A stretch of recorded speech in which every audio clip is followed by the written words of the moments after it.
The road to nowhere. I'll see if I can change it. Fucking Spain's beating Japan already. Can't believe it.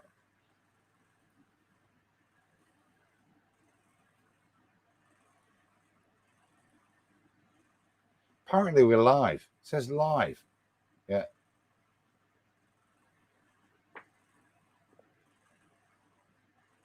But I think we're probably muted by Flatzoid. Oh, I had to add myself to stream. Oh, wow. All right, dude. We were just watching the football while I was waiting. Yeah. I'll switch it off. Just telling everybody to go to the link, please. Oh, this is kind of okay. There we go. We got people in StreamYard. So tonight is going to be a bit different, guys. Can't seem to get OBS to go live tonight. So we're on StreamYard, and I think it only has an hour session. If that does happen, then we just roll over to another one. We'll see how it goes. So thank you, Brian's Logic and TheAdamMeakin, for coming. Hope you guys are doing well. Hey, Flatzoid, thanks for having us. It's good to have you guys. I'm always excited to have you guys on because you bring such awesome information. Yeah, good to be here, mate. Good evening, everyone. It's good to see everybody. Okay. So what is the topic tonight, Adam? Well, it's a couple of bits, isn't it? I want to give just like an old school presentation. I think it's 2018. This is from, which was just a lot of people have heard of the Paul on the plane stuff, you know, and Daryl Marble does it with spirit level and stuff. But Paul did it with an accelerometer, switching it off, calibrating it, switching it off, and then taking it over supposed curvature. And in part of that, back in the day, we had a number of chats thinking about, you know, how and what to do. And the one thing I wanted to do was plot some vector. You know, I'm a geek. I love a bit of maths, you see. So I'm thinking it in terms of, well, how can I maths that? So I'm thinking, well, it would seem sensible that I could explain the flight of the plane in vectors. So I always disagreed with the, you know, how do you get rid of 500 foot of accumulated altitude? That's easy. And I'll come into that in the presentation. But as I tried to imagine it, how do you traverse a ball with vectors? And I keep saying vectors because that's what planes fly on. They have a gyroscope in the cabin, you know, that keeps them straight and level. It's a straight level flight, which is defined by the artificial horizon, the gyroscope in it. So that's its designed to fly. So it seemed a bit mathy. So I wanted to just take that and see if I could get some data, which I did. So that's kind of what the presentation's about, and its implications if you are going to traverse a ball with certain equipment on board, like a gyroscope in the cabin, or an accelerometer on the phone, which is what I use. I film the accelerometer, the spirit level bubble. That's. I just want to quickly read out a super chat from. Thank you, Godzilla37. Thank you for the $7 super chat. Please read this properly to help that Nathan fellow to know how it's done. Love you, Nathan. To know how it's done. Thank you very much for the super chat. Yeah, go on. Sorry. No, so that's kind of where we're at in terms of, you know, I just want to go over that, and it was something I think it's important, because as we analyze their claims, this is not a flat Earth claim. This is just analysis of reality and the implications of their claim, which is often the best thing to do to undo it, just to actually look at it logically and see the implications of the claim they make and what we're doing. And that's all we're going to do, is just go through that your claim, your surface, implications, mismatch. Yeah, Then exactly. hopefully Brian will add a bit more technical detail for us, because my presentation is very much dumbed down. Hopefully it's the concept for you to grasp, and then for the geeks, you see Brian will add a bit technical detail. But that's why I like when you guys also come together. You guys both have you have a unique way of describing something, and Brian also has a very unique way. So you take it from both kind of angles to make a complete package, and that's why I like if you guys actually come together. Adam obviously has better maths than me, but we work good together as a team. So, and Adam's presentation, it actually doesn't need anything I have to add to it. Doesn't need any of that. If people understand what he says, they'll understand. It's not just that it's not a globe; it's that it can't be a globe, and this is proof of it. Yeah, especially if they're going to watch tonight's, then it's just simple. It cannot be a globe. Yeah, air travel is definitely my favorite proof that it's not a globe, because it's totally definitive and anyone can learn about it, even if you haven't been able to experience it. Anyone can learn about the basics of how the lift effect works and what pilots actually do and what they don't do. And there's no way out of that. And what's really good about it is that we actually we have maths on our side. So we don't our opposition for years have always tried to lean on the maths, but we have maths on our side. We don't just have what's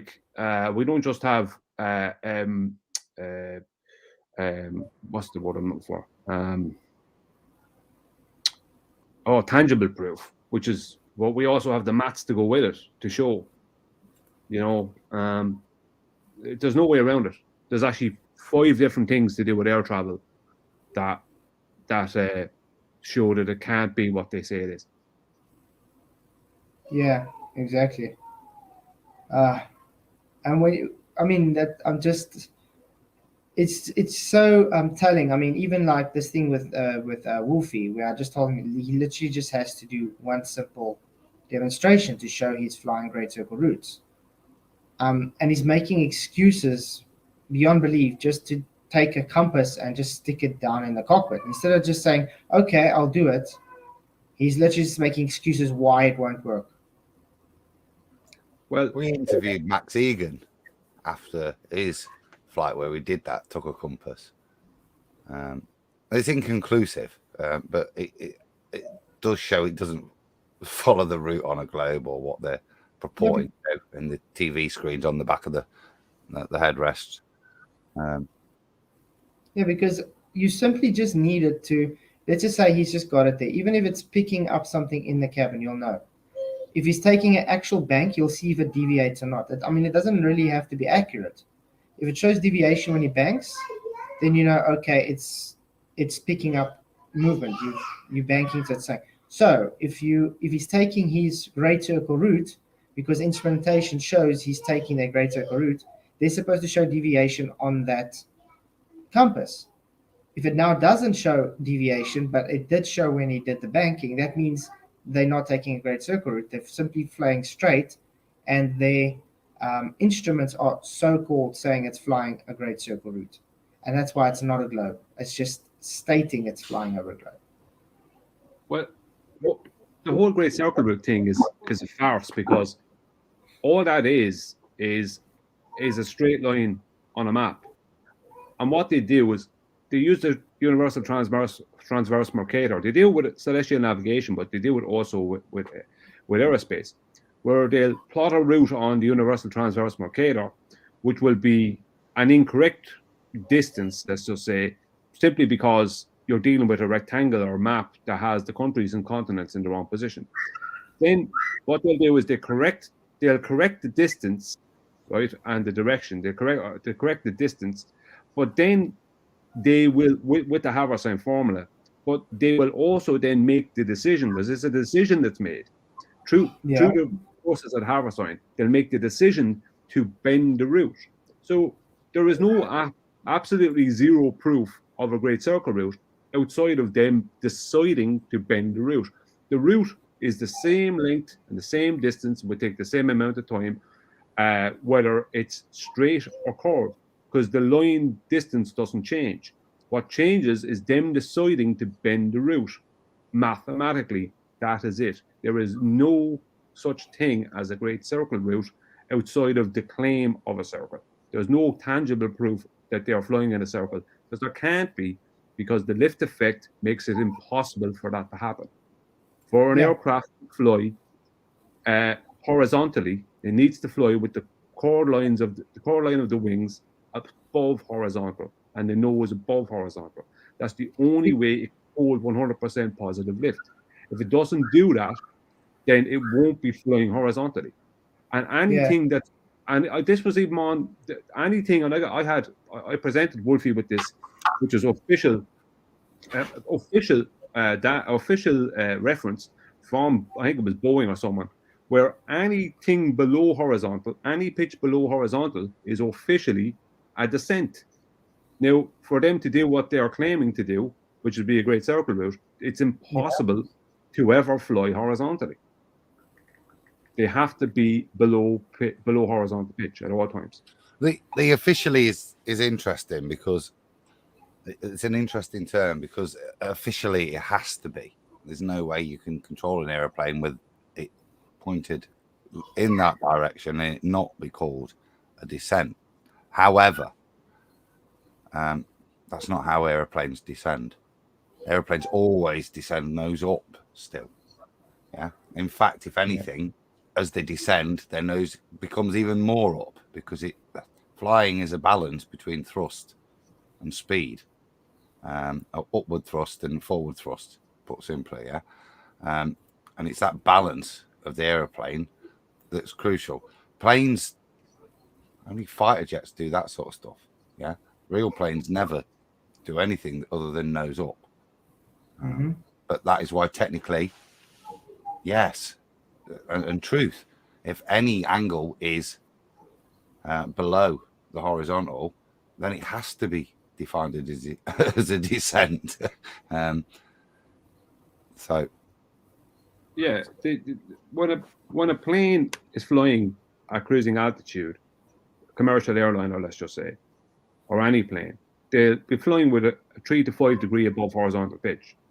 If that commercial airline or any plane wants to fly faster, what they have to do is push the nose down slightly to about a +2 degrees above horizontal pitch. And the reason they must do that is because the thrust will create more lift, right? So they have to do that, because otherwise what they'll end up in is what's known as a stall, where they'll cause the nose to go up so high, they'll end up in a position that they can't fly in. So they'll end up, not vertical, but they'll end up heading to be close to vertical. And then they can't control the plane and whatever. So they must push the nose down when they add speed beyond cruising speed. At cruising speed, cruising altitude, they will be 3 to 5 degrees above horizontal. That's how they fly. If they push the nose, if they add thrust to bring up their speed, their airspeed, then they have to push the nose down slightly. But it never goes below +1. It never, even if it even goes to +1, it never goes to +1 degrees above horizontal. It can never go below horizontal, because then they start losing positive lift. Even with a cambered wing, it starts losing positive lift. So, and that's officially a descent once they go below horizontal. And when they're coming in, right, if I can just add in on that, and you might see some numbers on the screen now. I bothered to record these angles. You'll just have to present though, Adam. I will do. I'm going to start it in a sec. I just wanted to make this point. So when you see the numbers, they're only on there is a video which will bore you senseless. It's just look me filming my phone. It's there if anybody wants it. But what I want to say is mine fluctuates between 1 and 3 degrees, and solely because when I got on the plane, it's kind of angled, and I calibrate it on the floor of the plane.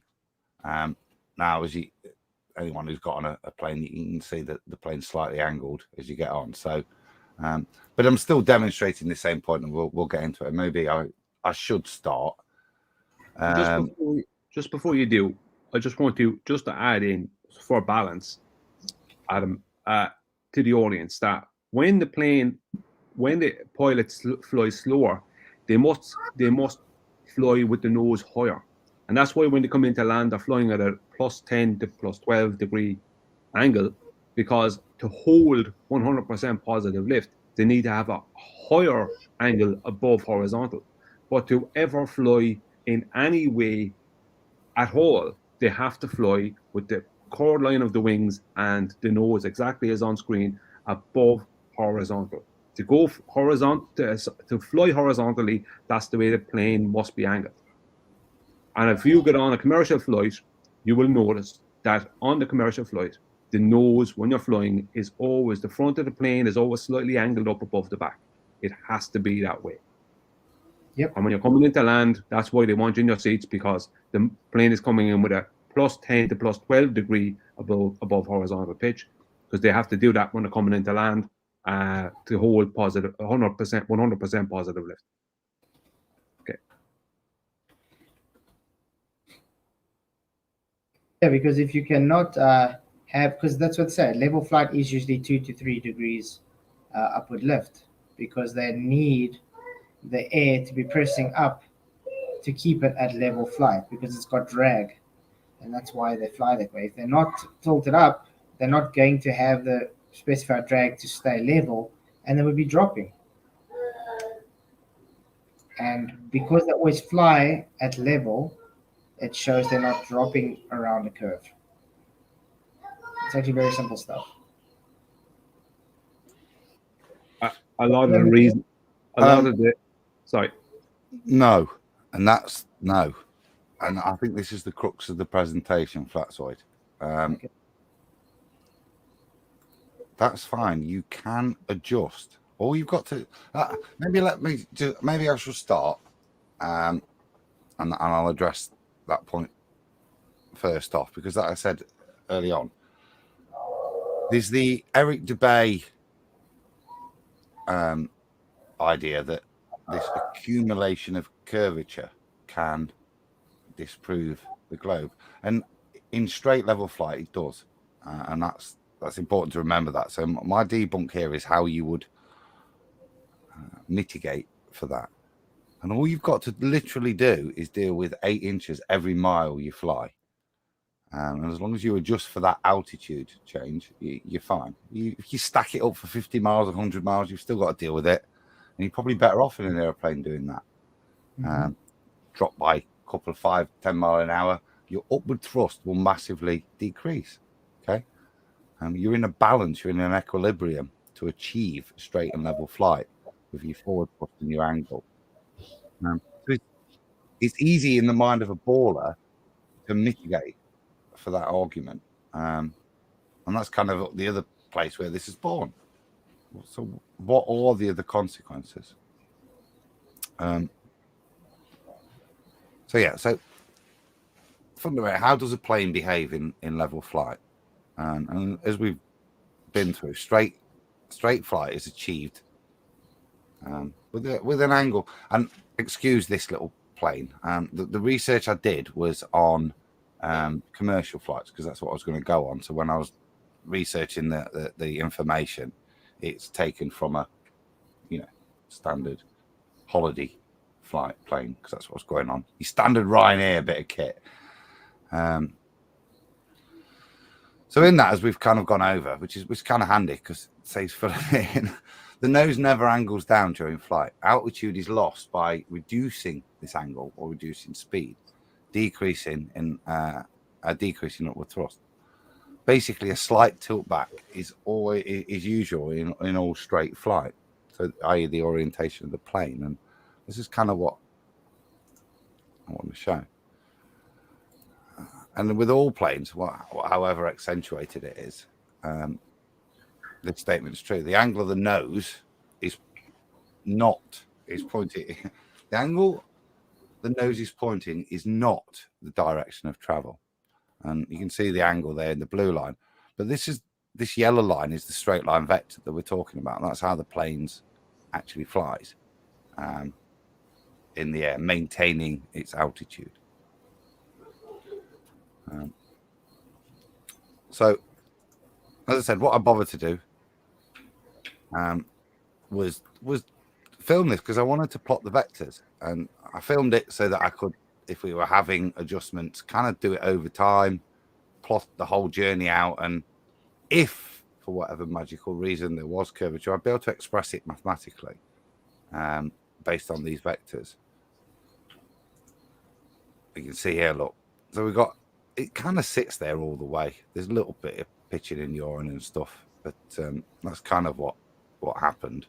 But that's because my son's mobile I nicked whilst I filmed it with mine.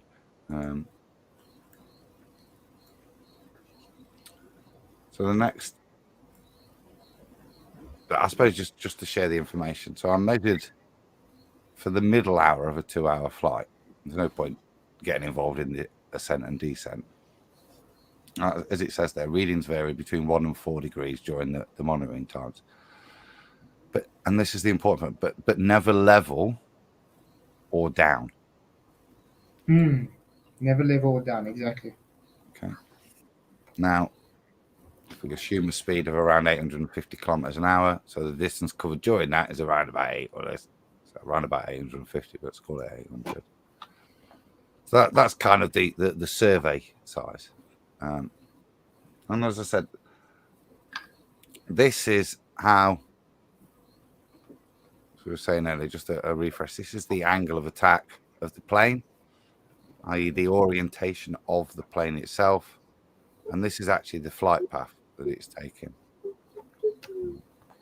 I think we've established that, so I won't just do that. So the next question I want to ask then, because we've negated that maybe altitude can be excused in the mind of a baller. So the question I want to ask is, how does the ground change on a flat plane and a ball? Orientation of down, direction of gravity remain the same traveling across a flat plane. If the Earth is curved, then that same concept down, direction of gravity, will vary at a rate of 0.009 degrees.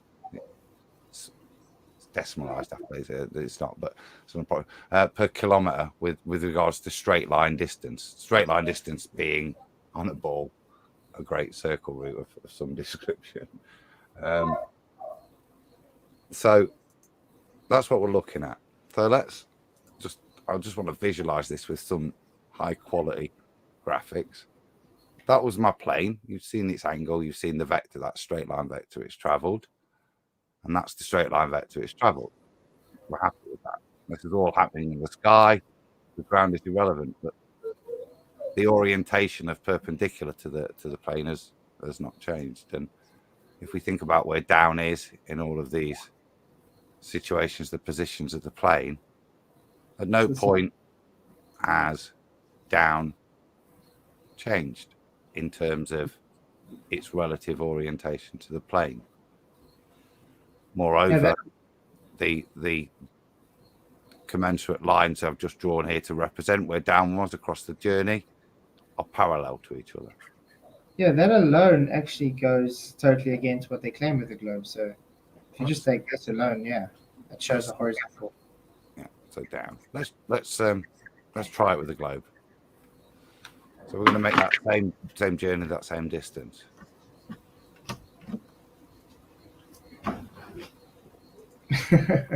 And down where the plane started is at this point.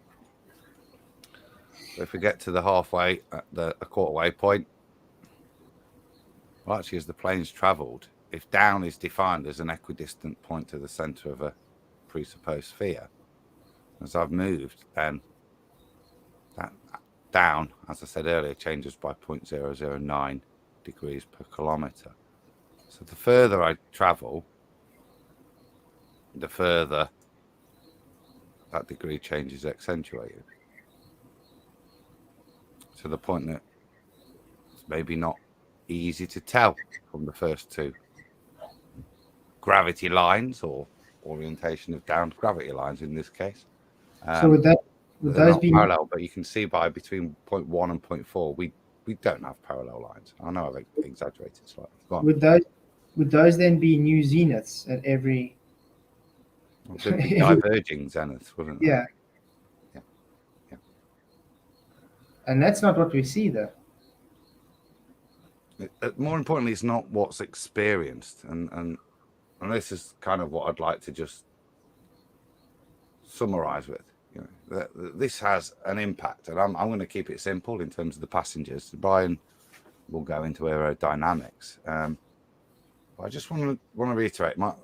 I took the accelerometer on board, and that demonstrated it. Now, that was just me monitoring it. But remember what the pilot's doing. We said at the start, yeah. He's spent a few minutes on the ground getting his gyroscope calibrated to obtain a level, so that stays level. Yeah. So he's not tipping his nose down it. That's there. I'm monitoring as well, and I've got that additional proof. But so we can see that, you know, a directional change would be required in terms of if we're maintaining the straight flight, which I don't think is in denial even from a baller. That's what the gyroscope does. That's what the accelerometer from the passenger's point of view demonstrated. This plane maintains straight and level flight, a straight line vector. Now that's not on a flat Earth. That's a parallel line with the ground, whatever altitude they're at. But as we've demonstrated here, this has repercussions for the ball. So there we go. After 1,000 kilometers, and mine was what? My hour-long flight was 850. The angle of gravity change would have to have changed to 9 degrees incline. So instead of me sitting there, the ball's falling away. So I'm going to have a 9-degree change because I'm staying on that straight line factor. So what would it feel like to the passengers? I mean, this is theoretical, and this is the beauty of Brian coming in, because when I first did this, I'm trying to convolute in my silly little mind how you could describe it, but and this is where I'll leave that bit, because this is the reality. It's not how the passengers would feel. They couldn't feel like this. The plane would fall out of the air. And I'll leave that point there until I finish, so Brian can finish that. But just in conclusion, I would just... You'll notice I've not claimed experiment, but I still like to record things in a empirical manner. So summary, the results. During the 1 hour of monitored flight, only a constant incline of orientation between 1 and 4 degrees was observed. No resultant change in orientation with respect to gravitational pull was experienced or measured. We didn't reorient ourselves to the surface, which would have been necessary, either intermittently or constantly. Conclusion: the observations and measurements were found no evidence of curvature would be experienced or measured by traveling across a ball of circumference 40,000 kilometers. Results and measurements will indicate travel occurred with down gravity parallel with each other and perpendicular to the line of straight travel across the flat plane.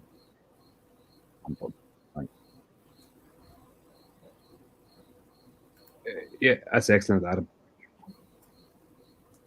Because, like, if you go back to your if you just go back to where you showed what happens with the planes, especially if they're trying to hold it above horizontal pitch. If we could go back to that diagram a second. Was that early on, or the before this? Ones? Before this, it was one or two before this. Before the summary. It shows. I'll wait till you go back to it.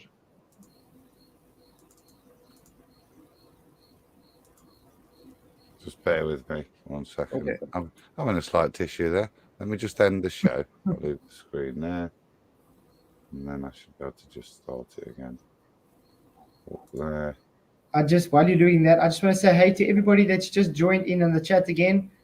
Tonight is a bit different because we didn't get OBS to work, so that's why we're doing through StreamYard. So tonight was supposed to be a members only chat, so we'll be moving it over to tomorrow night members only if I get OBS working again.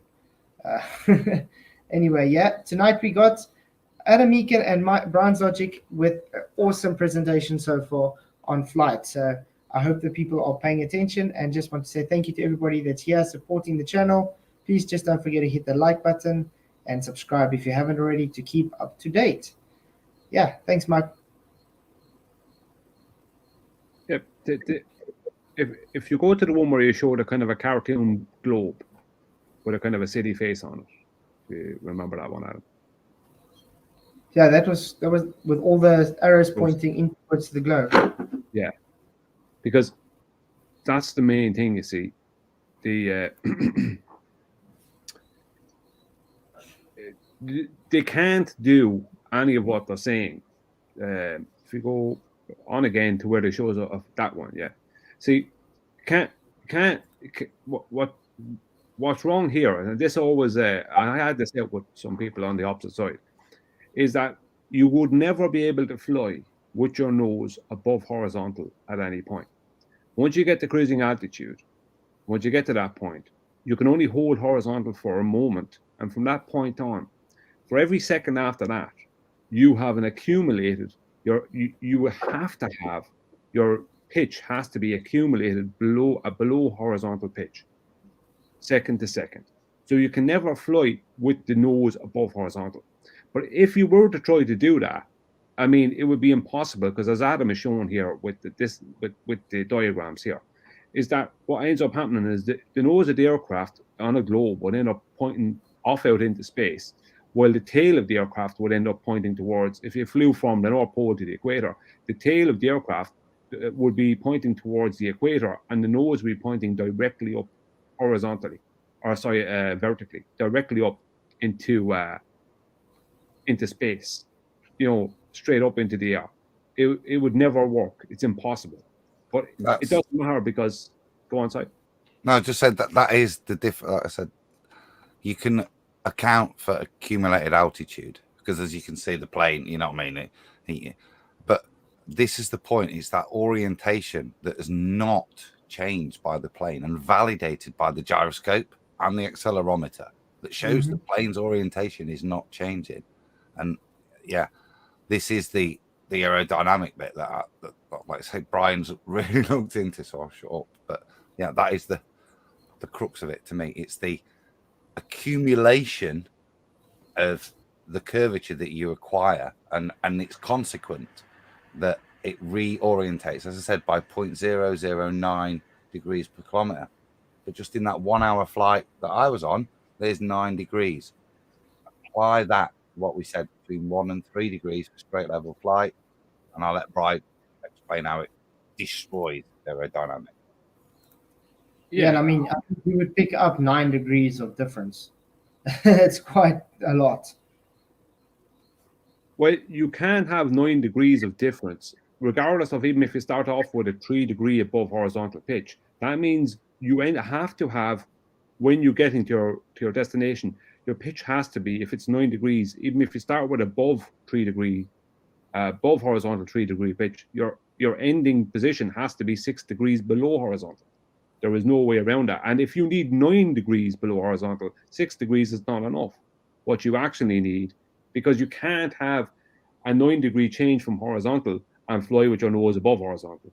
You can't do that. You have to follow the degree change. That's the only way for it to work, because you have to understand the bottom of that aircraft has to point directly into the center of the globe. That's the only way it would be able to do it. So you could never fly with the nose above horizontal. You would have to follow what they call a level, which would just be like a circular parallel circle with the globe. You would have to follow that circle around. So on Adam's here, if you look at the points of all the arrows, you would have to follow let's say the roof of the airplane would have to be touching the points of all those arrows as it flies around. It could never fly, as Adam has shown here, with its nose slightly up above horizontal. The reason they fly with the nose slightly up above horizontal is because it's impossible to fly without it, because that's what you have to have to hold positive lift, 100, because you need 100% positive lift. So I'll give everyone an example of what they can do, and everyone's done this in their life at some point. But don't do this on a busy road. If you're driving, put your hand out the window, make sure there's no other cars around, make sure it's a quiet time, and keep your hand completely level, right, completely horizontal, your palm, right, from the front to the back of the car, keep it horizontal. Then slightly tip up the thumb side, which is the front, slightly tip up your thumb side of your hand. What you notice is your hand will lift straight up in the air, because you're being brought, the thrust will be the car bringing you forward, and when you slightly tip up your thumb, that is the lift effect. You know, when it goes up, bring it back down, bring it back horizontal again and level, and then slightly tip the thumb down. What will happen is your hand and arm will be forced down. So the whole point of having the chord line of the wings and the nose above horizontal, the nose is up because the chord line is up, because that's the way they fly. But thrust also, this is also due to thrust, right? So as the air hits the wing, it hits the bottom edge, the bottom quarter edge of the wing, and that pushes the wing up the way, which brings the rest of the aircraft in the same direction. But the aircraft is flying forward. So if you can imagine the aircraft constantly hitting something that's pushed, that's like, let's say, a pole, just for easy description, a pole pushing up on the front edge, on the front underneath edge of the wing, pushing that wing up, but the plane is going forward. So that's why it's always flying with its nose slightly above horizontal. That's why it has to do that, because that is taking advantage of the lift effect. So the lift effect is always trying to push, the lift effect is always trying to push the airplane off at an angle, but the thrust is bringing it forward. So the lift is trying to push it up, back the way at an angle. Let's say the lift is trying to bring it back at a 45-degree angle, or something like that. But the thrust is bringing the plane forward. So it's a constant fight between the air that's hitting the bottom quarter, at the bottom quarter of the wing, and the thrust. So that they must always keep that balance correct, and that's why they have to fly with the nose and the chord line of the wings above horizontal. That's how the lift effect works, which means that what Adam is showing here with the plane with its nose, I know it's a little cartoon plane, but it shows the same thing. With the nose obviously slightly above horizontal, that's the only way for a plane to fly. And especially a commercial airliner that flies long-haul flights across the world, right, it will be flying constantly in the one position for hours on end. Just And maybe it to has to explain the diagram, right? I know it's a cartoon, but it does have significance. This is a plane this is flying trans-Europe, trans-American sort of equivalent. Look, you've not got 90 degrees. You're looking about completely 6 degrees of ball travel. Look at the direction of down. So it's starting at the North Pole on top of the little globe's head. Okay, look at where direction of down is. Look at where down now is after at the end of that journey, that 60 degrees of travel. Look at it. It's impossible for the plane not to have to compensate for it. That we can see through the gyroscope, because this would throw out the artificial horizon for the pilot. And we saw through the accelerometer data, or you can see if you wish, that there is no pitch change. There's certainly nothing. And this was the important point about the 1 to 3 degrees that maintains level of flight. That's lovely. Speeding up or increasing it drops and affects your altitude. But the only way to compensate for this effect of traveling over a spherical surface is to reorientate the actual plane, which means you have to descend below zero. You have to go into, as they said, descent. It's never demonstrated. Yet look at the effects, not of just the altitude, but of the accumulated curvature and its implication to down. Yeah, so you're saying, if you take from point A to point B, the accumulation of the data shows it does not change at all. So therefore, it's just showing parallel, to keep to a horizontal plane. My flight down parallel arrows Mhm. down to the surface because the surface was flat. But the implication to this is that Very simple the lines stuff. cannot be parallel even after 1 kilometer. There's 0.009 degrees variance in them not being parallel. Yeah. Mm-hmm. Yeah, I mean, this would be very simple. But also, what happens? Let's take say the globe is supposed to be rotating, and you are going up with altitude. You're getting further away from the center, so your tangential speed has to increase as well. Correct? Yeah, the higher you are. So then you'll have varying times that it would take to get to a location as well. Are you talking about when they are at an altitude, they're making a bigger circumference? Yeah. Well, that doesn't account for much because you're only adding on about 30, an average flight about 6 miles up. I think it's like 30 or 40 miles to the whole journey. So they're not adding a whole lot to it. Yeah, So they can It's only your altitude times 3.14, isn't it? yeah, It doesn't. it's It not a doesn't whole have a lot. great. You think it does, but it doesn't. When you do the maths. Yeah, because 6 miles is nothing off of the surface, isn't it, if you see it that way. Yeah. The issue is though that that has to be accounted for though, because like if you think about something that's hovering, something that supposedly hovers, where does it get the magic energy to acquire that extra supposed tangential speed? That's where the issues come in. Not as I was saying with Alwyn earlier today, it's not the amount necessarily that's important of it. It's the fact that there is an amount that's important. That's to do with rotation. There would be an amount irrespective, So, but this is about down to me. It's about just showing the ludicrousness of what's going to happen. As I said, after the first kilometer, you got 0.009 degrees. Now let's have 10 kilometers, which is not much for a jet fighter flying in a straight line. Brian, if I was to say to you that jet fighters now got 0.9 of a degree variance to deal with, how do you deal with it? And what effects would that 0.9 have on it? And how is the only way, if you're flying over a ball, how could the jet fighter deal with that accumulated angle change? I'm done.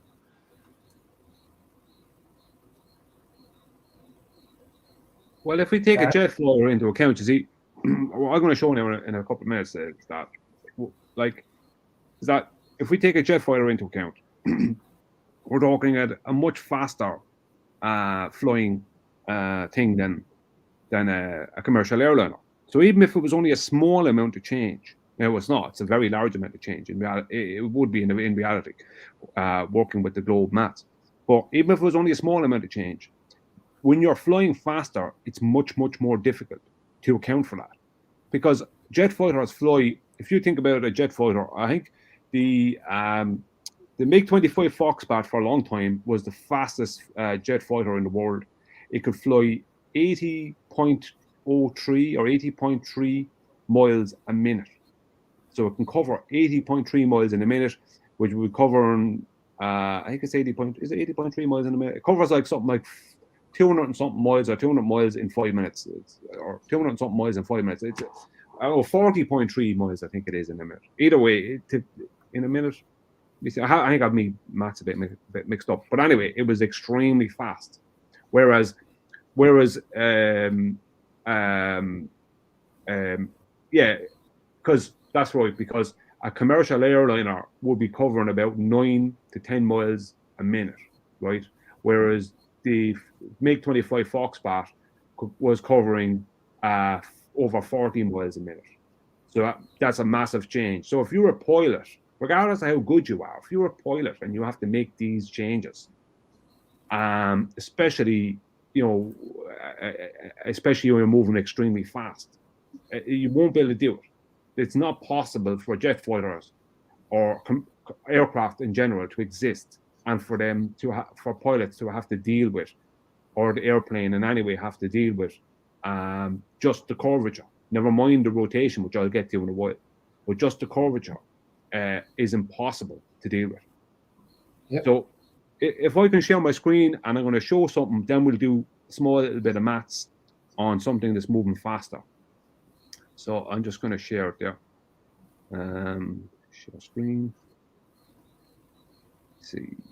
I think I just have to share my whole. Maybe I can just do a window. All right, that'll do for a minute. Right now, can you see this? No. Yeah. Let me just click on yours. Add to stream. There we go. It's okay. Okay. Thank you. So this is just a basic. This is alone in Heathrow at Los Angeles International. I've been on the flight myself several times. So the flight time of this is 11 hours. So from London to LAX is 11 hours. The average airspeed is 550 miles per hour. So a globe with a circumference of 24,856 statute miles divided by 360 will give you 69.04 statute miles per degree. So every degree of change, you will cover 69.04 statute miles. 550 miles per hour divided by 69.04 statute miles will give you 7.966 degrees. So that is every hour you will have 7.966 degrees of below horizontal pitch to account for if you are flying over a globe. So if we multiply the 7.966 degrees by 11 hours, we will have 87.6 degrees. So this means that that a pilot flying a plane from London, UK to Los Angeles, California at 550 miles per hour for 11 hours would have to account for 87.63 degrees below horizontal pitch change if we lived on a globe Earth. Do pilots do this? So just before we go into the end part, this is like very, very simple. Anyone can present this to any commercial pilot, right? I don't care if it's Wolfie or anyone else, and they will not be able to support this or anything even remotely like it, because they can't support it because they know that it doesn't happen. So for an 11-hour flight from London, UK to Los Angeles, California, they're going to have to, once the plane gets to cruising altitude, it's going to have to, from that point, the pilot is going to have an accumulated second per second pitch below horizontal to deal with, to account for. And it's going to end up with close to 90 degrees of a difference from starting point to end point. So that's what they would have to do if we lived on a globe with a radius of 3.59 miles. That's what they would have to have. So do they do this? No. Commercial pilots fly aircraft at cruising altitude and cruising speed with a 3 to 5 degree above horizontal pitch at all times, debunking any and all claims of pilots correcting for supposed Earth curvature. Earth is definitively not a globe. It can't be a globe, because if it was, then every flight from London to Los Angeles would have to account, the pilots would have to account for, if they're flying at 550 miles per hour, they would have to account for an 87.63 degree below horizontal pitch change. Accumulated a 7.966 degree pitch change below horizontal, which means they can never fly from the point of cruising altitude. They could never fly with the nose above horizontal. From that point, for a second, they can be horizontal, and after that, they must begin a below horizontal pitch. That's the way it has to be. There is no way out of that. The maths, their own globe maths, dictate that's what it has to be. There's no way around it. So let's just say we make the speed faster. Let's just say we make the speed, let's say we make it 2,000 miles an hour, right? So if we divide, right, 2,000, right, divided by 69.04, right, equals 28.96. So if you were flying at 2,000 miles per hour, you would, for every hour, you have to count for 28.96 miles below horizontal pitch if you were flying over a globe. That's every hour. So let's just say we divide this by 60. Divided by 60, right, equals, that's 0.48 of a if you were flying a jet fighter at 2,000 miles per hour, airspeed, then you would have to account for almost 0.5 of a degree for every minute. You would have no way out of it. So let's just say if you were to fly the MiG-25 Foxbat flies now, it flies. I think it flies over 2,000 miles per hour. But we'll just say whatever jet fighter it is. A lot of them can only hold top speed for, let's say, 5 to 7 minutes, that kind of thing. So we multiply this by 5, we have 2.4. So that would mean that the person flying the fighter jet would have to end up from its starting cruising altitude point, and once it hits top speed, let's just say it would have to account for end up 2.4 degrees below horizontal 5 minutes after the pilot start. So you know what I mean. Let's just multiply. So let's just say they could fly for 2,000 miles an hour for 20 minutes. Right? We multiply that by 4, be 9.6. So almost 10 degrees below horizontal after 20 minutes. Like nobody does this. It doesn't happen. But these are the things that are like has to happen if we lived on a globe. Sorry, John. That's it. If it was really like that and they were following the rules that's today, then they would be crashing in the ground. Yes. Literally. I actually made a couple of videos about that where I used the MiG-25 Foxbat, and I used the NASA X-15, and I showed how with the speeds they would go at top speed, the amount of accumulated below horizontal pitch would cause them to, even on a globe, to smash straight into the ground, because they wouldn't be able to account for it in the correct manner. I can't remember how I worked out the videos, but I remember showing how it was kind of difficult. People find it hard to grasp it. They had to watch it maybe once or twice, but basically it meant that the rate of pitch change below horizontal that they would have to make at the rates they were flying at would mean they'd end up crashing directly into the ground. That's that. I'm not digging out Eric Debay, okay, but back in 2015, yeah, one of the things that made me look into this is watching like US jet fighters fly like literally over the surface of water, and you're thinking, how can they do that? And the argument put to me, yeah, you've only got to deal with 8 inches every mile. You'd stack those numbers up there, even if they're flying really, really fast. For every second they fly, the ground gets a bit lower. It's actually quite safe on the ball. That's not the issue, and that's the thing that niggled in my mind. Yeah, it's exactly this pitch change. How the hell does that jet fighter ever turn nose down? Ever? It did to reorientate itself to be equidistant from the center of a proposed ball to define down. Yeah. Then it would just absolutely obliterate itself and blow up, wouldn't it? And as it hit the water, it can't nose down. That's the beauty of those images with this argument and not altitude. Yeah. Yeah, exactly. It's just not possible. It's not possible for them to do what it's claimed they do, because the speeds, especially jet fighters, the speeds they fly at, to have to correct for that nonsense, a globe nonsense, it would make it impossible. You wouldn't be able to do it. And I worked out with those videos before that the speed that the MiG-25 Foxbat flew at, and then the X-15, they flew so fast that they ended up careering straight into the ground because the pilot was trying to correct. I can't remember how it worked out, but I remember that they wouldn't be able to correct it properly to stop that from happening. It would be impossible. Do you know what I mean? The amount of correction they'd have to do, the speed they're moving at, I based it on the heights that they fly at.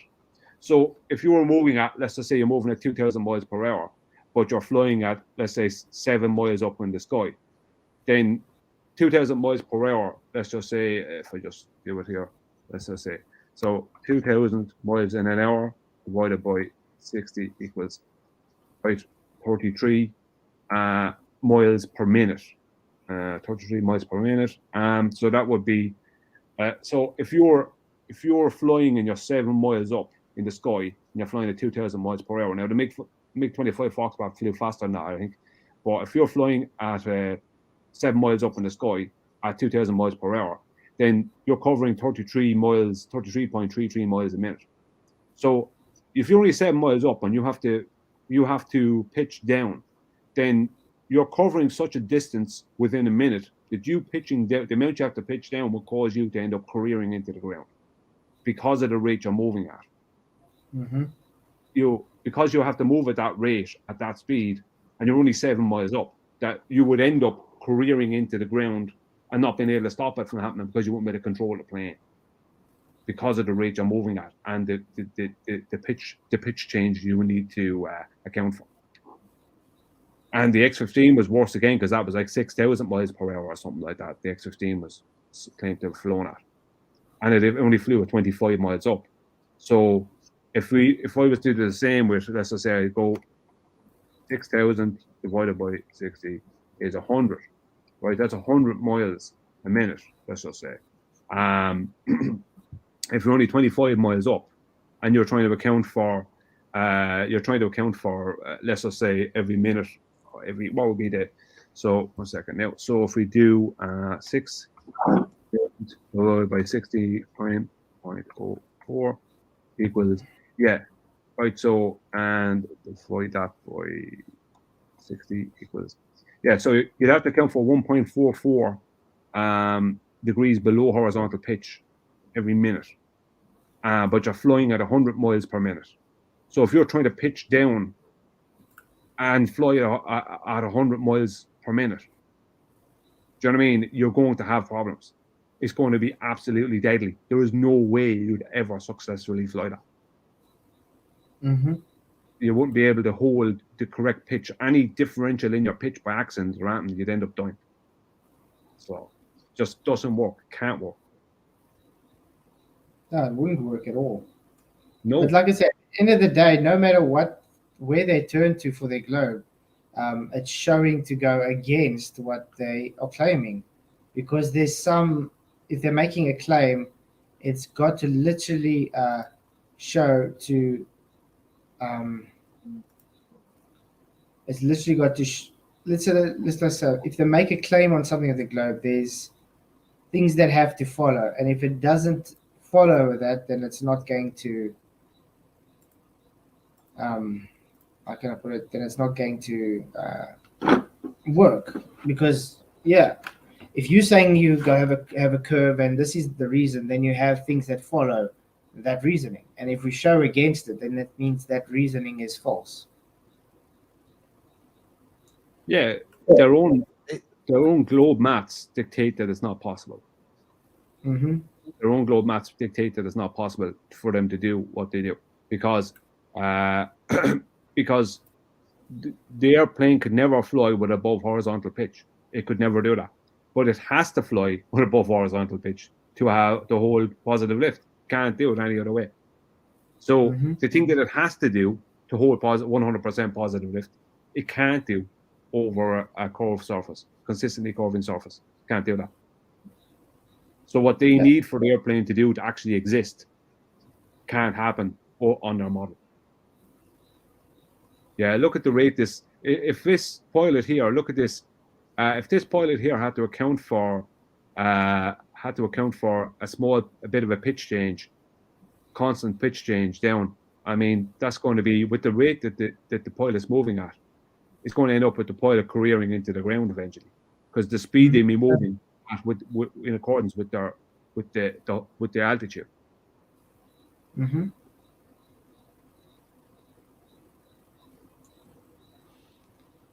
This is from Captain Caveman. Do you see? Yeah, it literally just changes the curve. But yeah, where's this guy literally dropping down to go dropping with the curve? He's not. That's what they're saying. Doesn't matter what speed they're flying, how far they're flying. The accumulation just doesn't add up to a curve.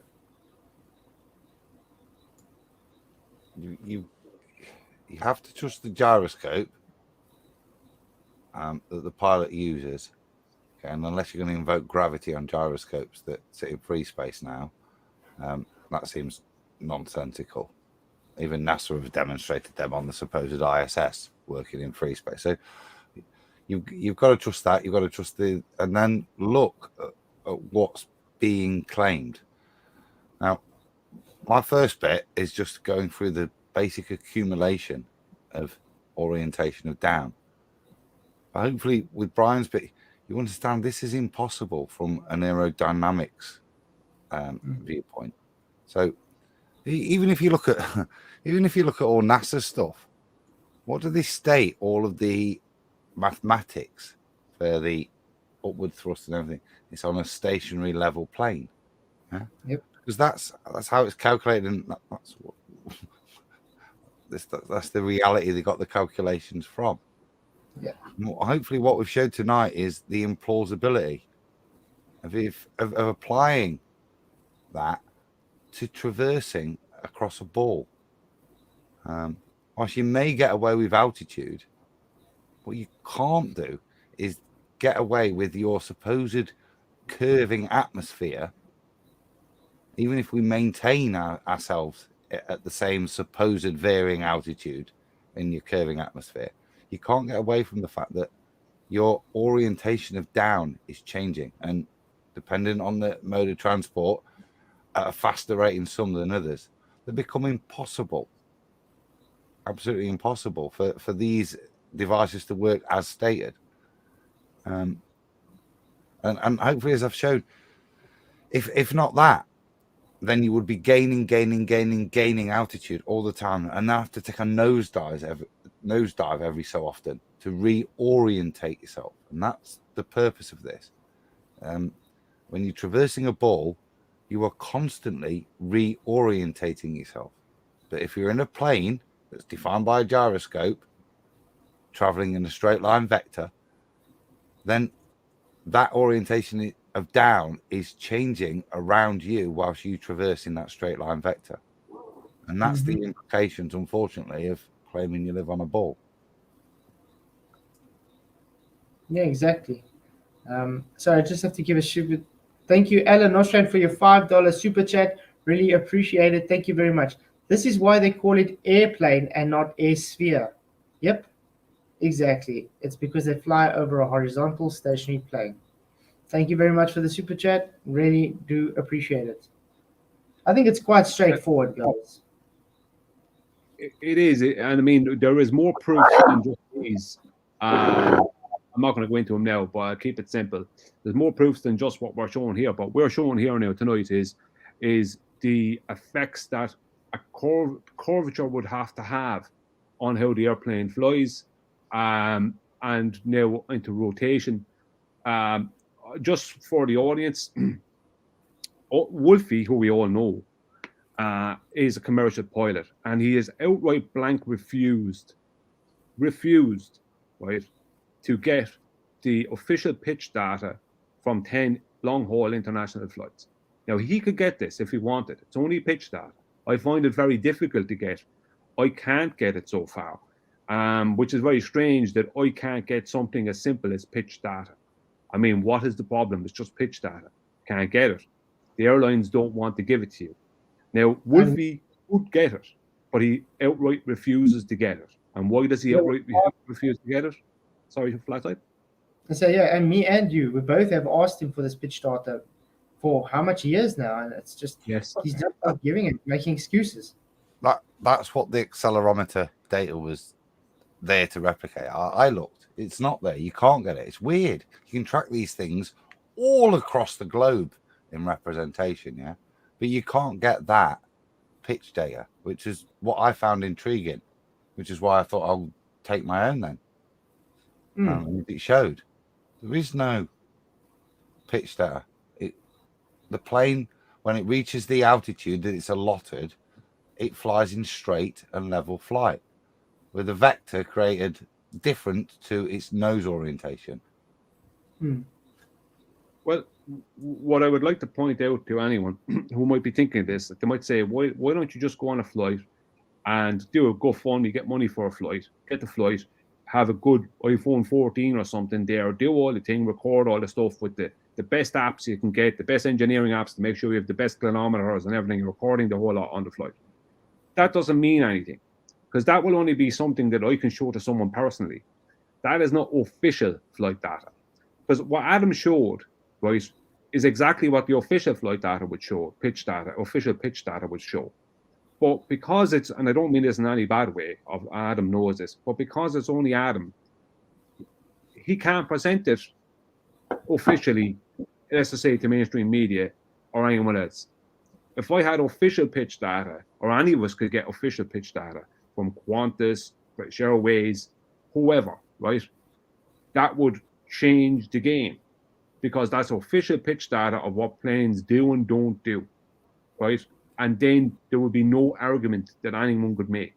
But anyone can dismiss what Adam shows, or what I show or say, or what you show or say, Flatzoid, because we are just people who aren't in charge of an aerospace company. We are not officially recognized, so there's nothing we can do. So anyone that might be thinking, why don't you just get your own pitch data? That doesn't solve the problem, because Adam's pitch data there is from 4 years ago, and he's still not, after being called on to mainstream news to present it. But that's been out there for 4 years. Yeah, and they won't, because they simply don't want it to get out there. No. What I found interesting, Bri, yeah, I totally agree on those points. I have presented this to 2 pilots.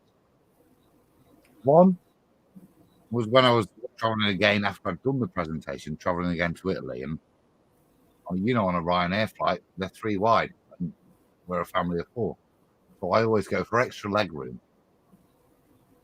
So the first time I'm sat there, there's a row of 3, and there's me and a pilot that's flying to Rome, you know, to pick up his next connection. He's not needed on this flight, but he's needed over there. So after about 20 minutes, half an hour, I pluck up the courage and I pull out my phone and I pull out the PowerPoint slide and go through it all with him.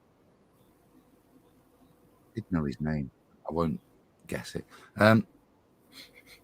So I asked him, what do you think? First, at the halfway through point where I'm describing how planes work, he said, yeah, lovely.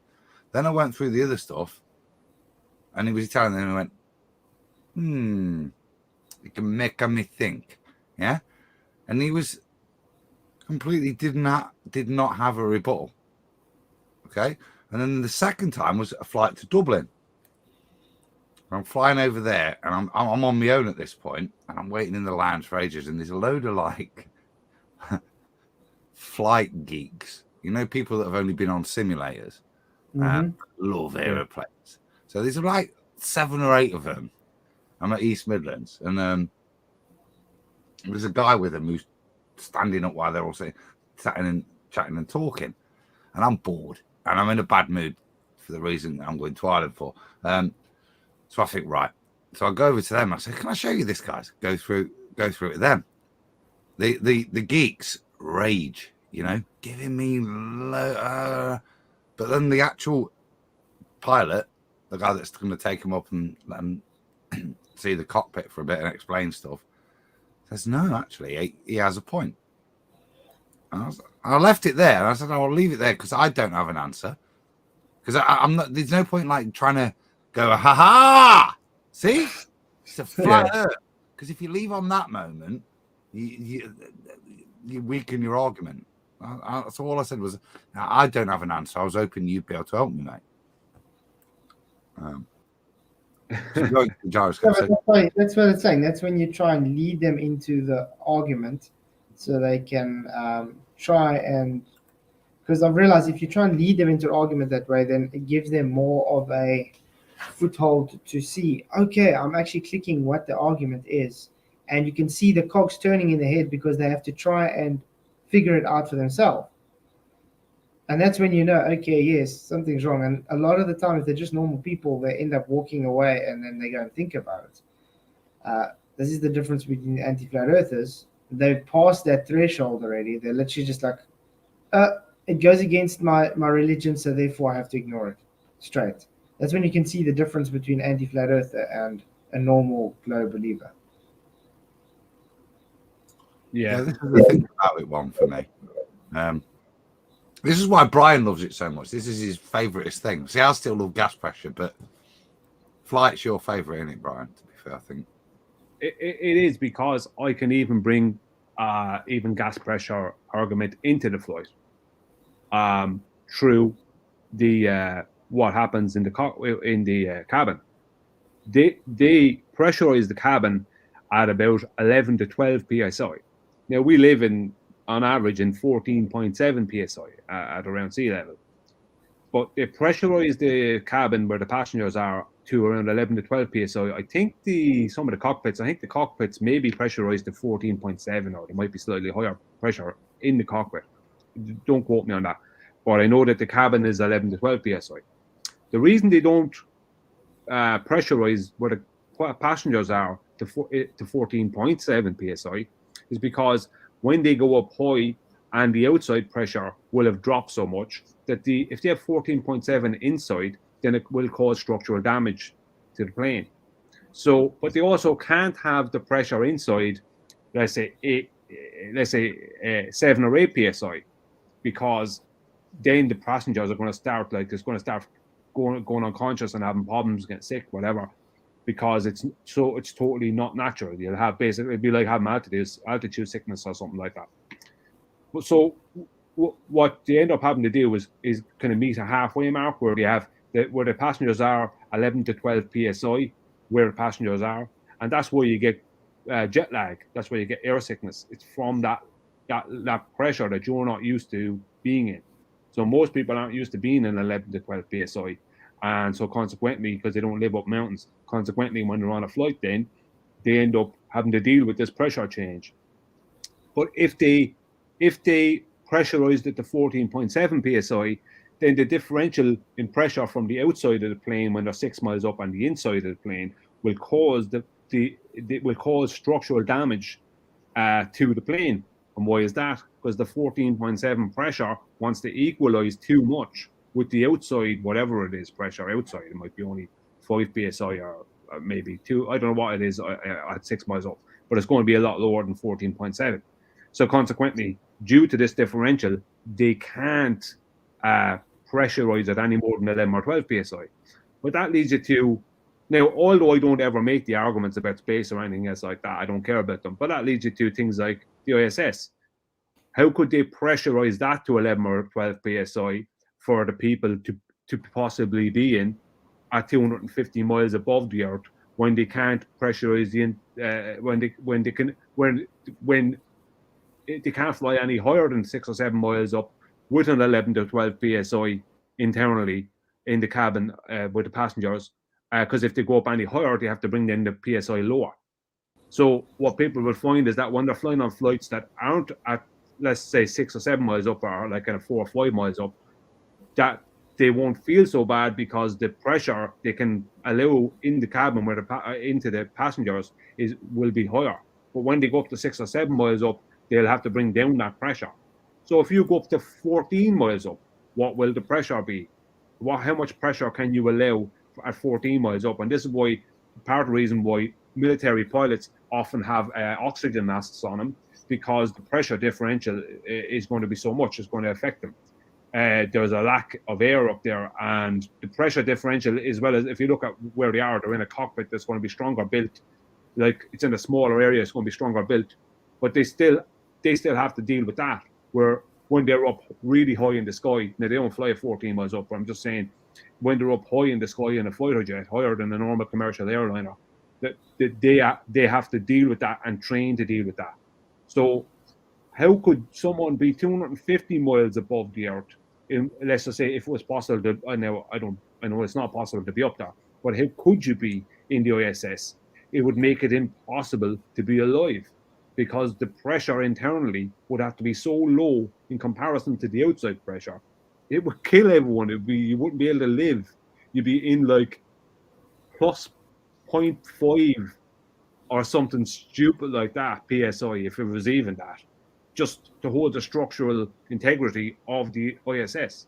So the ISS its structural integrity would come apart if you tried to put 10 or 11 psi inside of it at where it is in the sky, within their heliocentric sky. It debunks the notion of that. Nobody could live, no matter what they do, that differential is going to cause a problem, no matter what they do. And they can't have these things made of lead and whatever else, super strong, heavy steel, because within their narrative, because they can't get them up into their heliocentric space. So it debunks anyone being on that thing simply because they would be dead. It would be impossible to live. You wouldn't be able to train for it either. You can't do it, and all the training in the world will not allow you to live in the PSI you would have to live in within the ISS. It would be impossible. Now, I don't care about that argument, the ISS and all that, because the second law of thermodynamics makes all that impossible. But within their own rhetoric, those people couldn't live. They would be dead due to that PSI differential. Yeah. Can you see this time lapse, guys? This is exactly what Adam's saying. It's flying level all along that, and there's no deviation on dropping or anything. It's literally just staying the same altitude. Do you see that? Yeah. I've a few of these videos saved myself. They're excellent because they just show from start to finish, a time lapse. It's amazing. I did a little on What Is the World channel. The inside I condensed down, which was an 8.5 hour flight of exactly that, just wing footage, to demonstrate it does. There is no adjustment. There's no recalibration for the reorientation of down that would be necessary if you're traversing a sphere. Exactly. And there's literally nothing. Will we pull apart the rotation claim now? Because this will be an extra added on, because we've already shown it's impossible to account for the curvature if you were to fly as in a plane as planes fly. That is not possible.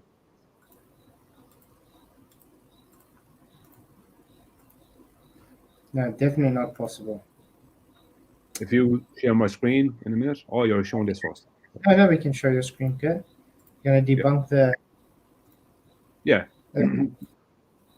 See, in this video I made, this is 2 videos back from my second last video. In this video, there's no Coriolis effect. I didn't speak about Coriolis or anything else. Nothing to do with any of that. But that's an apparent deviation that has nothing to do with air travel, nothing to do with pilots or anything else. So anyone saying they're counting for Coriolis when they're flying, they're talking complete and utter rubbish. They don't know what they're talking about. I just purely dealt with a pure north to south flight from London Heathrow to Accra, Ghana. So directly, I think there's only 1 degree of longitudinal difference or something like that, or 1.2 or 0.5 degrees. There's only a small difference between where London is longitudinally and where Ghana is, Accra, Ghana is. Now that flight it goes from up here where the intersection is with the 3 lines down to Ghana there. That's the first red line there towards the edge of their globe. The second red line was just an example of if they had a small deviation to deal with, that deviation would cause this line to be even longer than that red line. Because for the plane to leave London and to reach Accra, Ghana, even if there was rotating and it rotated slower than it's claimed, than the globe is claimed to rotate, then you still would have a deviation between London and Accra, Ghana that would cause the flight to be longer. Now, if you look at the third line, which is the orange line, where I have the orange line ending, that is actually at the same latitude as Accra, Ghana. And all these lines are at the same latitude. The difference is that the distance that the plane has to fly to reach those destinations. Now, the flight from London to Accra, Ghana is 6.5 hours, right? So if Accra, Ghana is where it is when the plane leaves London, where it's going to be on a globe 6.5 hours later is at the very end of that orange line.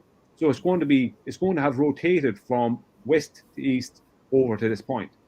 So that means that the airplane, the pilot can't fly a direct south flight, because if the pilot flies a direct south flight, it's going to completely miss Accra, Ghana if Earth is rotating. If we're on a rotating globe, that's what's going to happen.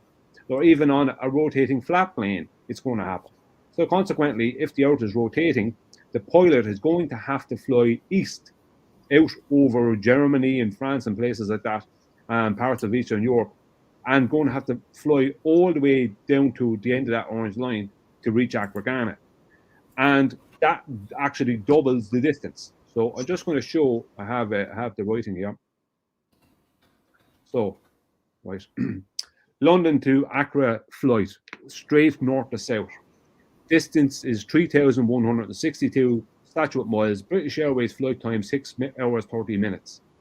3,162 divided by 390 minutes, which is 6 hours 30 minutes, is 8.1076, right? 8.1 by 60 minutes is 486.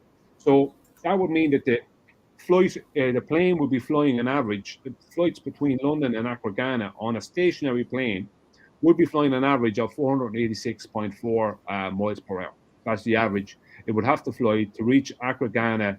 If it being that distance, it being 3,162 miles from London, in 6.5 hours, the plane would fly an average of 486.4 miles per hour.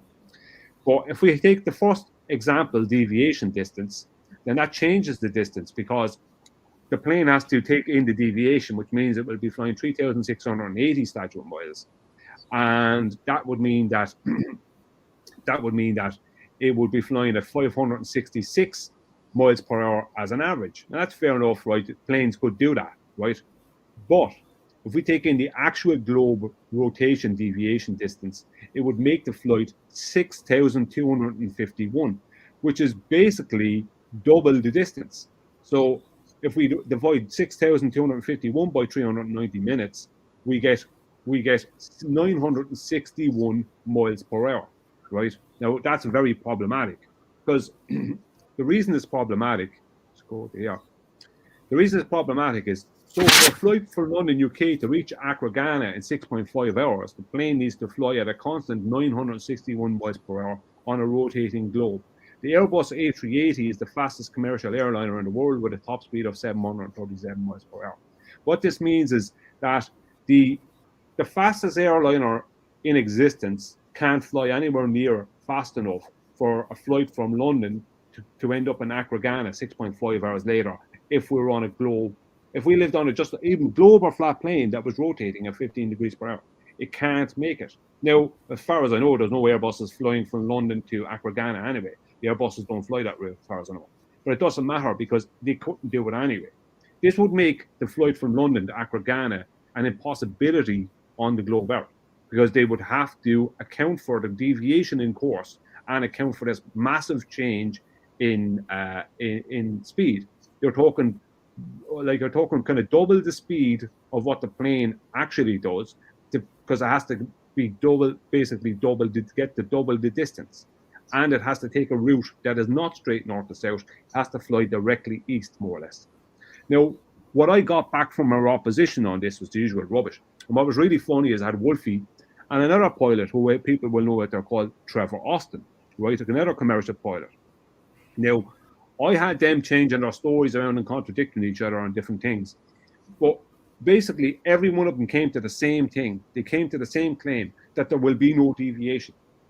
Now, that means that they're claiming there is no deviation north to south.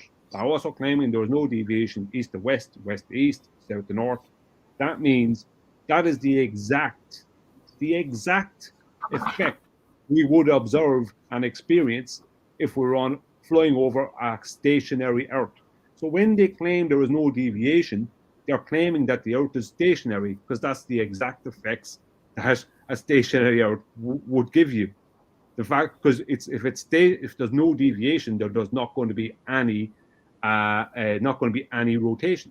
Now they try and come up with rubbish about the conservation of momentum, and most of the time they won't even state which one they're claiming.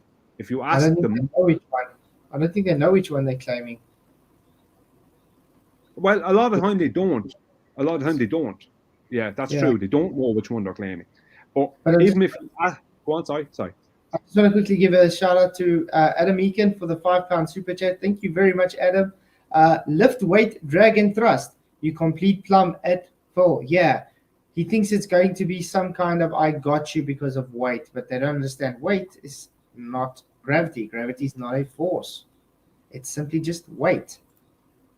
I don't know what's up with Phil. He comes here to get schooled, obviously. He comes All out with like a random basic question showing his ignorance. It's outstanding, Phil.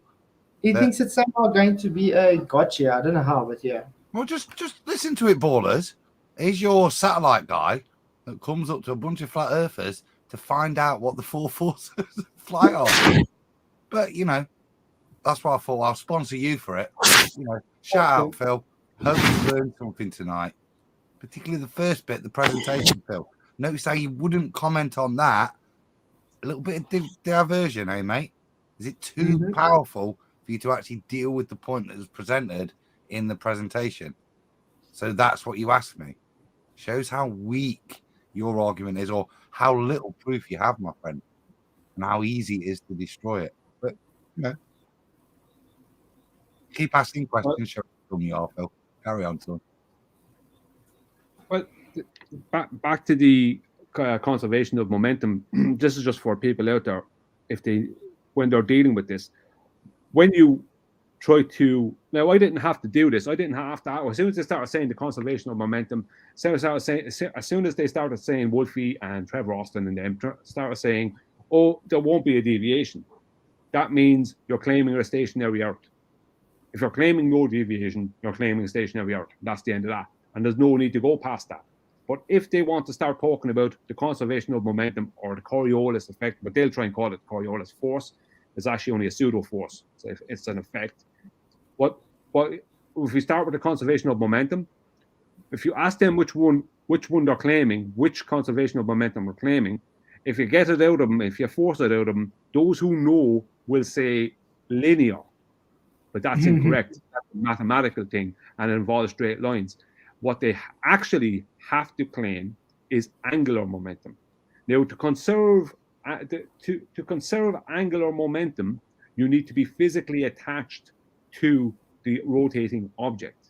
So they try and make the claim that the air is rotating with the globe out. So there's no deviation because it's all rotating together and it's all conserving, even though they have their momentum wrong.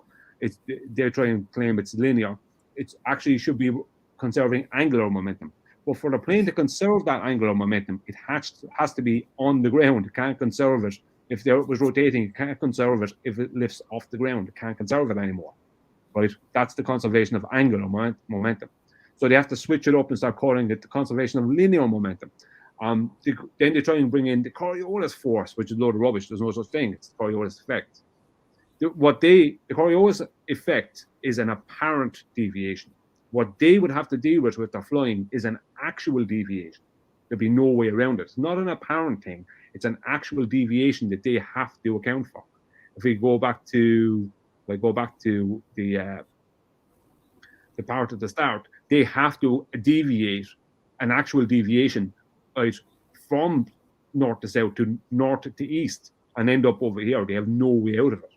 But if they're claiming conservation of momentum or any other rubbish, then they're claiming that they're not, like, simply, are you claiming a deviation? No, there's no deviation. Then welcome to stationary Earth. No way around it. It's the same. They try and make claims like no correction for curvature proves curvature. No correction for rotation proves rotation. No, it's complete and utter gaslighting nonsense. No correction for curvature proves there is no curvature. No correction for rotation proves there is no rotation. That's the end of that. There's no need to go further than that. They want to talk about and argue about the conservation of momentum and what the Coriolis effect force is. A lot of rubbish. They don't know what they're talking about. And they just keep on wanting to hijack reality, which is no accounting for curvature, no accounting for rotation, and try and claim that proves a rotating globe. It's crazy, but this is what they do. Exactly. That's all they do. It's all they got at the end of the day. It's making claims without having any substance. Yeah, there's no substance behind it. Never ever is. I can't believe StreamYard actually, I thought it was only going to go up to like an hour, almost at an hour and a half now. So I hope it doesn't cut out. If it does cut out now, you guys know it's because of StreamYard. Well, it's doing okay. We've one and a half. I'm just going to check. 4 seconds. 3 seconds. Okay, the stream's still on. It just was because I thought the limit's like an hour or something because I haven't subscribed to StreamYard. Because you usually have to pay StreamYard to have, I think it's over an hour streams or something. Shout out StreamYard then, Flatzoid, eh? Thanks for keeping the stream going. Yeah, I mean, we wouldn't even have a stream tonight if it wasn't for StreamYard. So I really do appreciate it. Thank you, StreamYard. Yeah, for good being on the you. back. Actually, very easy to use, by the way, guys. Much easier than OBS. I want to shout out Phil Bell if I can. Phil, looking forward to your rebuttal video. Say no more. God knows what we're going to put in it. As long as you're not asking me more questions, eh? You demonstrating something, Phil. So yeah, I just want to say thank you to you guys for coming on. I hope people were actually listening tonight to actually take it because I saw there were quite a few people in the live watching you guys. So let's hope they were actually listening. So I really do appreciate you guys coming on. Thanks. Appreciate being here. Yeah, no, it's always awesome. Would you guys be able to stick your links in the description box and the comments for the people to subscribe to you and maybe give a shout out to your own channels as well? Okay, 1 second now. Yeah, guys, you subscribe to Logic. So Michael, gone, dude. Yeah, see, very good stream. Definitely agree. Good stream. Thank you, Brian. I just want to say thank you to everybody that is supporting the channel. You guys are awesome. You guys are what makes this possible.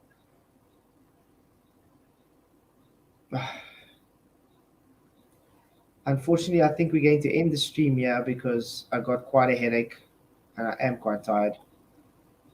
Brian does that to you, to be fair. Yeah, I tend to do that. No, it's because I've been working this whole week. I've been working overtime every single night. So I'm literally been working like 12-hour days this whole week without non-stop and then come and then do streams and stuff. So it's quite tiring. Yeah, good spot. Good point to stop, mate. I think hopefully we got the point over. You know, look at what it's like. A lot of stuff. Look at the implications of their claim. You know, that's the greatest kind of disproof of it because we don't experience. Hopefully, we could. The reason Brian likes flight so much is so many people have been on an airplane, and they've never gone right. It's Messerschmitt time. They've got to correct for that accumulated. No, you see, Brian does it. The reason he likes flying is because by heart he wants to be Iron Man. Yeah. Well, even if you take, sorry, Adam. No. So, but that would be the reality. Flying like Iron Man, those sort of vectors, those straight lines. But remember the point: the accelerometer that I had, and more fundamentally, the gyroscope that the pilot uses defines those straight line vectors. That's what they're doing. Okay. The equipment they're flying with that science defines as how it works, they have to deny that for them to explain what's going off. And they're going to have to use, obviously, the magic of gravity, aren't they? narrowly aligned gyroscopes, even though we all know it doesn't. What, Exactly. what I like about airplanes is that anyone can take a flight. It's not outside the remit of an everyday person. And even if you can't take a flight, you don't have the money, whatever. Even homeless people have smartphones, right, in today's world, and they can connect to the internet, whether through like the local McDonald's Wi-Fi, whatever. And even homeless people can learn about how planes fly, what they do and what they don't do, and check out anything that's in this presentation from us and see that what we say is 100% true. Even someone who's a homeless person can do that. So it's available to everybody. And that's what's really great about it. Just one last thing I'd like to say is that when it comes to the pitch data, now we've already said this, and Flatside has already backed me up on this, but Wolfie, who is a known commercial pilot on the circuit for years, right, has straight out refused to get the pitch data of 10 international long-haul flights. Not even one will he get. He will not get that. He refused to get that pitch data. Under no circumstances will he get it. Now, he could get it. I find it very difficult to get. I even went through airline captains and everything, and I'm finding it very difficult to get. Right? But he could get it, and he blanket refuses to get it.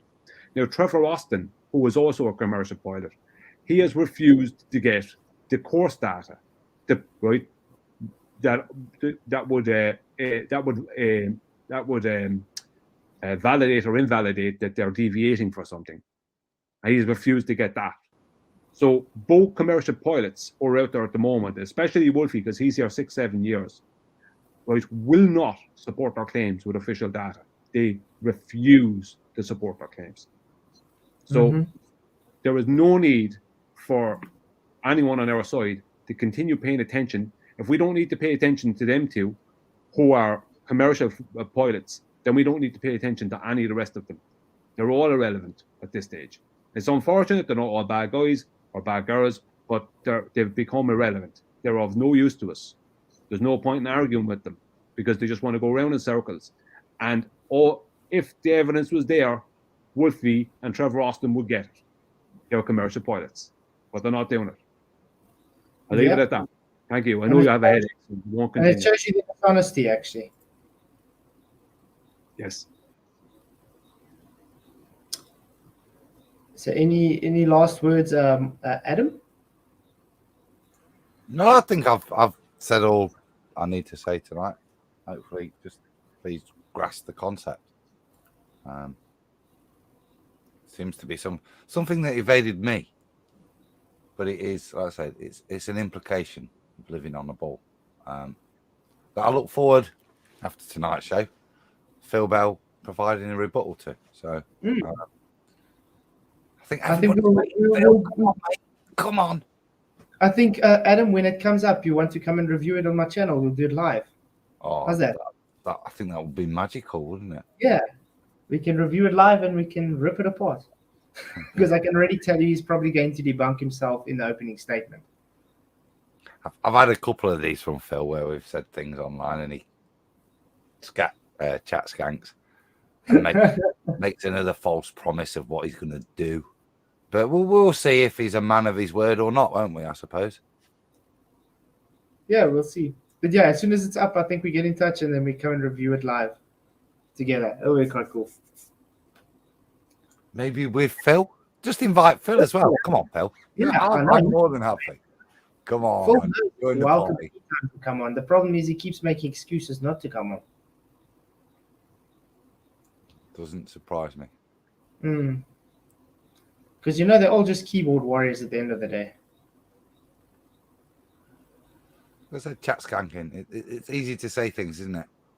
And I was like, more importantly, are you a man of your word? You showed to the chat tonight, mate, whether you're about to demonstrate whether your words are worth even paying attention to, because you're going to produce a video. So we all look forward to it.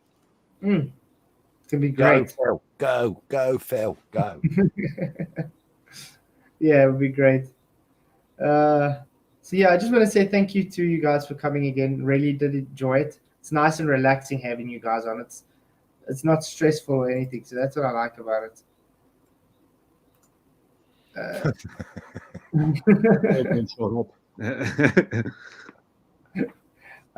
And yeah, I just want to say thank you to everybody for the support, and yeah, you guys are awesome. My channel is growing so steadily, so I cannot complain at all.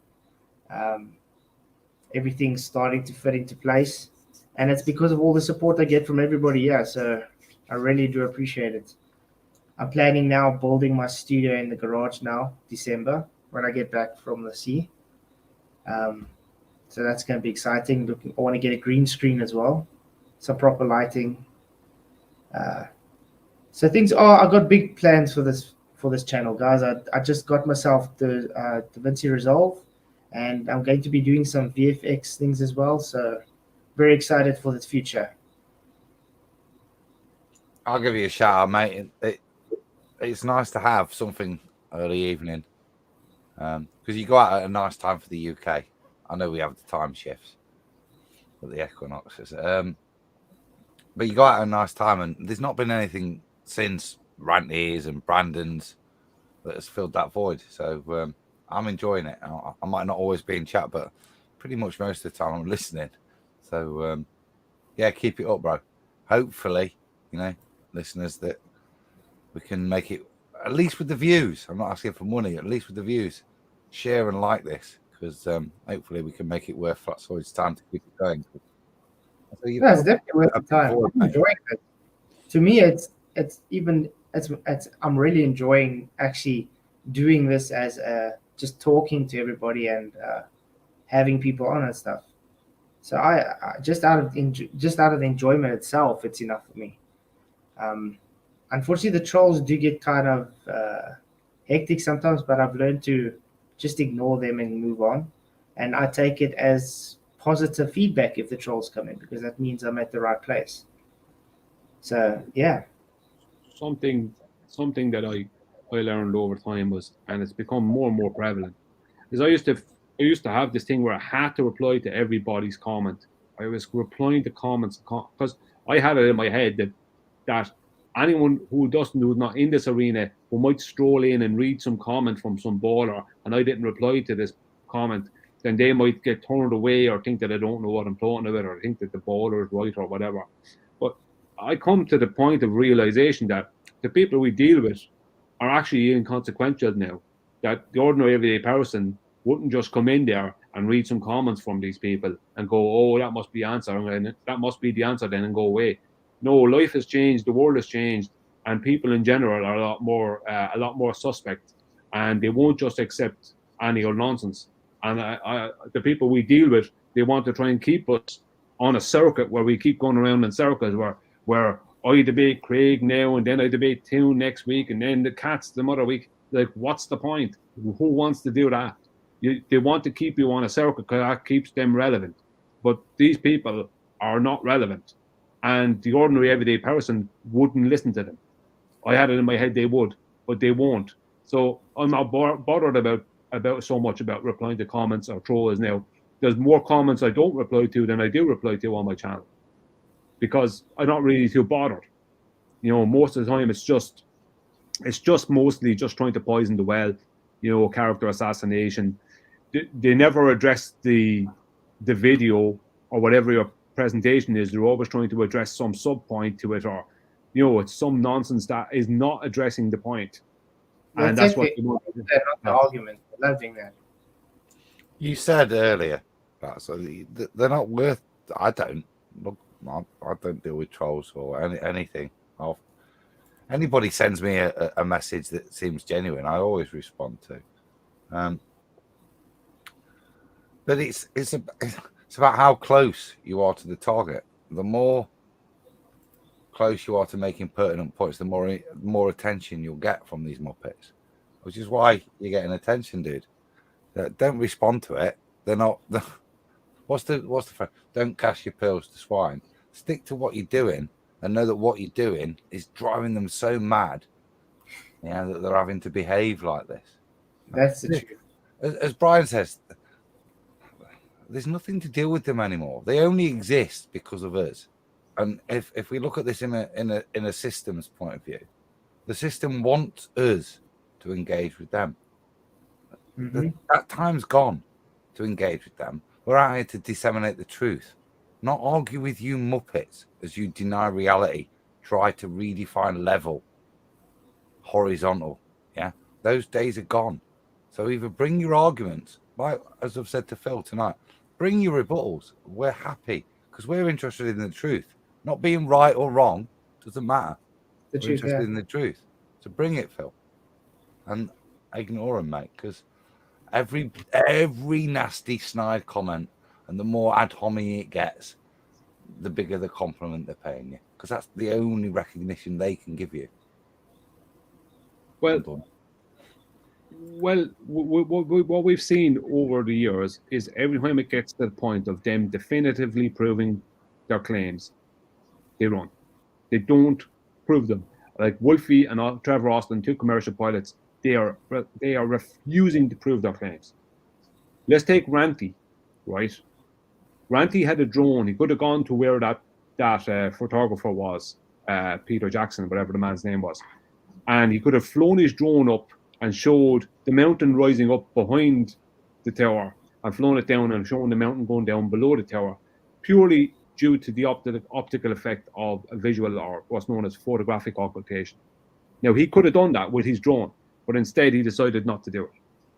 You know, and I'm not saying he's relevant, but I'm just saying every time there is when it's time for proof, nothing. Just obfuscation and nonsense, personal attack. There is never proof. And the longer we engage with the people who are in the arena and continually engage with them, we'll never get anything done. Nothing's ever going to happen with these people. They just want us. They argue with us till we get to the point of we're so old we end up dying. They'd be happy with it. What do you think their kryptonite word is if we give it to them? Demonstrate.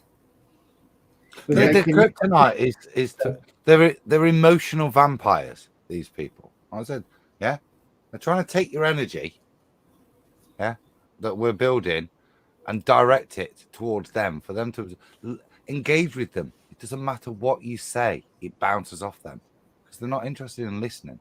You know, like you see the trolls today, this morning, they type they're going to strike against my channel. They don't want to comment for a week to see how the channel's doing. So the whole thread. So I said, "Oh, awesome! Please do that. Let's see if you guys are going to hold out." What do you think is happening? They're still commenting in that thread. So they're markers, aren't they? I remember that. Do you remember the trolls, Rumpus and the likes, and Miles the Liar Davis deciding they were going to boycott Nathan's, and Flat Earth was dying 4 years ago. And like I say, mate, every bit is a compliment. Every bit. If they've now they work in patterns, don't they? They work in patterns. So if you've already progressed to that stage, when we're at this level of we're going to stop engaging, yeah, then what a great compliment. Take it and say thank you very much is what I'd say. That's what I said. I literally just said, well, yeah, let's see how long you guys are gonna last, because they are so addicted to it, and they're still just carrying on commenting after they said they're not going to anymore. It's sad. Yeah, I mean, if you at random, let's just say, banned any 10 of them, what difference would it make? Would you be missing any of those personalities?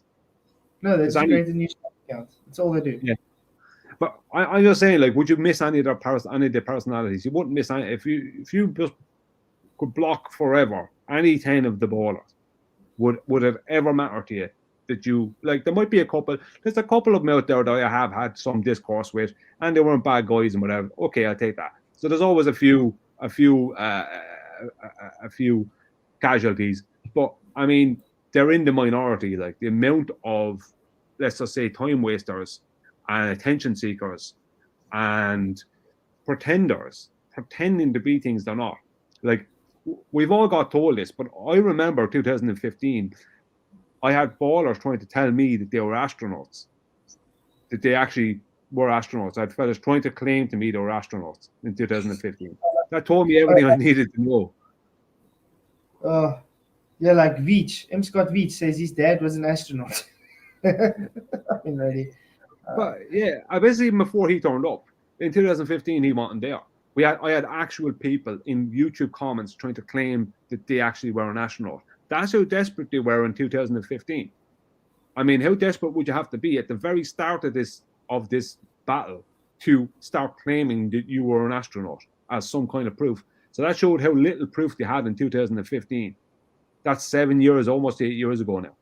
So if that's what they had, right. Sorry? Look at the engagement. Right, Yeah, you got the supposed Professor Phil Bell, who's somebody that deals with orbital mechanics, that should be able to discuss exactly how you deal with this sort of thing, exactly how planes deal with it. But the way in which he engages in chat is to come in after that presentation and try to move it sideways, with a prove you know what you're talking about with the spastic question. What are the full forces of flight? Yeah, and that's the reason I super chatted it. Yeah, not because it is a good show. I'm not saying that. I'm not because how good the show is, but just to highlight because it was so pathetic.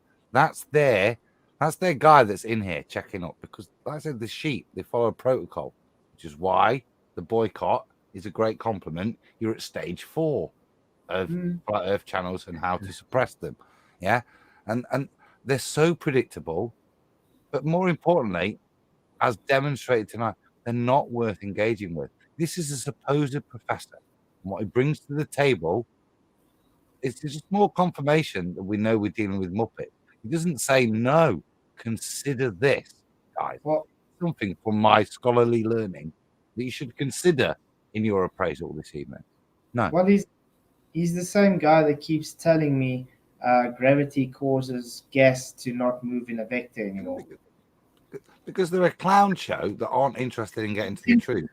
They're interested in just. He thinks gas loses so much kinetic energy that it's not going to move in the same vector anymore. If it's bounced off something, it can only change direction with a collision. That's it. He just doesn't get that. Kinetic energy would involve temperature, something you can't have without a container. Mm-hmm. You know, all of their like they want to hijack reality. So he wants to hijack kinetic energy, which is a way of describing how heat and temperature affects gas. Let's just say he wants to hijack that and somehow use it as a proof. It's like, no, kinetic energy is input or extracted from gas via temperature. So more heat, more kinetic energy. Less heat, less kinetic energy. That's how it works. So less kinetic energy causes a gaining in density. More kinetic energy causes a lessening in density. That's how it's described. But the point is that kinetic energy is temperature, something impossible to have within a container. But they want to, it's always delta X. They always go straight past it. Yeah, and it will never change the direction of the gas, ever. It literally just changes the temperature, as you said. It doesn't change the direction. The direction can only change once it has a collision. So in other words, if there's gas coming back, it's literally having a collision somewhere. And that's the point. Wherever you explore their claim, and that's what they won't do, and that's why they're worth leaving behind. They'll waffle. Gravity pulls it down. I'll quote the rumpus. Imagine like they're on little springs. These are some of the rebuttals you get. Yeah. But fundamentally, all of these known proofs and the proofs that got them their degree in X, Y, and Z, whatever, are contradictory to their claim because we know how gas behaves. We know what happens. Straight line in the direction created by the last collision. Okay, these are simple things that they abide by 1 minute, and this is the point. And then, for the sake of the ball, they have to abandon. And they're the things that are just worth focusing on for me. Those contradictions, and you realise you've got a contradiction the second that somebody doesn't rebut it, and they say, "I'm going to do a video on that," and never do. We're looking forward to it. So. Yeah. I just have to say thank you, Face Reality, for the $2 super chat. Really appreciate it. Ballers are simply in denial.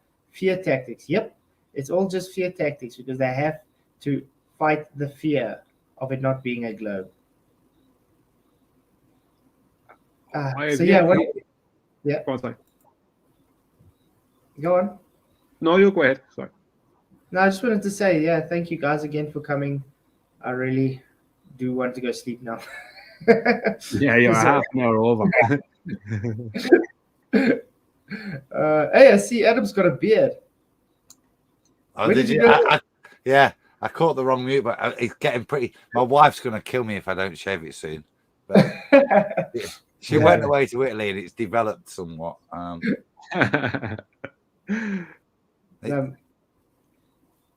My stubble grows so quickly.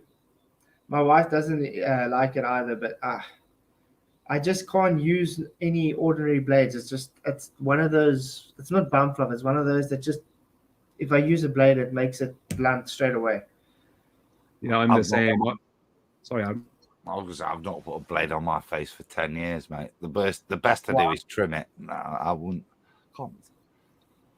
I literally have to use my hair trimmer, and then I can use what's the name, the blades that the barbers use.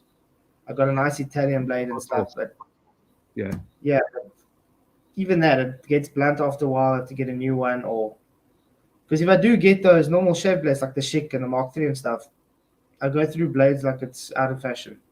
And then you get my brother, that just takes him 5 months to grow a little measly Hitler mustache.